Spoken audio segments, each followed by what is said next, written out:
ஏன் இந்தியர்களுக்கு அதிகமாக தொப்பை வருது? ஏன் சுகர் அதிகமாக வருது? ஏன் உடம்பு அதிகமாக ஒடுங்கி போயிடுது? ஏன் சீக்கிரம் வயசாகுது?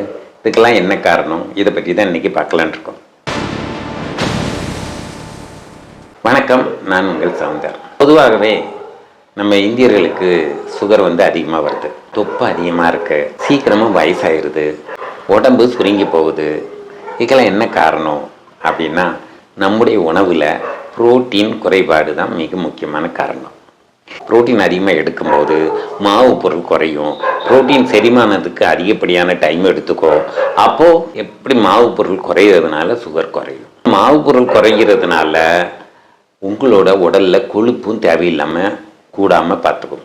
புரோட்டீன் அதிகமாக எடுக்காததுனால தான் வயசாகுது. சீக்கிரம் வயசாகி சீக்கிரம் உங்களுடைய தசையெல்லாம் சுருங்கி போய் தோல்லெல்லாம் சுருக்கம் வருது. அப்போ புரோட்டீனை நம்ம அதிகமாக எடுத்துக்கணும் இல்லையா? பாருங்கள், கடந்த காலங்கள்லாம் சைனாக்காரங்க இருக்காங்கள்ல, அவங்கெல்லாம் மங்கோலிய இனத்தை சேர்ந்தவர்கள். மங்கோலிய இனத்தை சேர்ந்தவர்கள்லாம் கொஞ்சம் குள்ளமாக தான் இருப்பாங்க. கடந்த காலங்களில் ஒரு 40 வருஷத்துக்கு முன்னாடியெல்லாம் உள்ள சைனர்களை பார்த்திங்கன்னா இந்தியாக்காரங்களை விட ரொம்ப குள்ளமாக இருப்பாங்க. ஆனால் இப்போ பாருங்கள், சைனாவோட அதிபரை பார்த்தீங்களா, யூரோப்புக்காரங்களோட ஹைட்டாக இருக்காங்க. அவர் மட்டும் இல்லை, அங்கே எல்லாருமே இப்போ நல்லா வளர்ந்துருக்குறாங்க.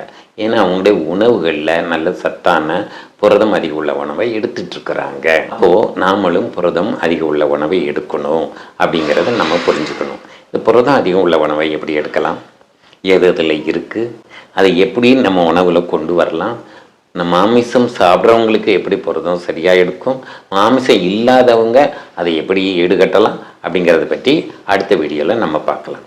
நன்றி, வணக்கம். நான் உங்கள் சவுந்தர்.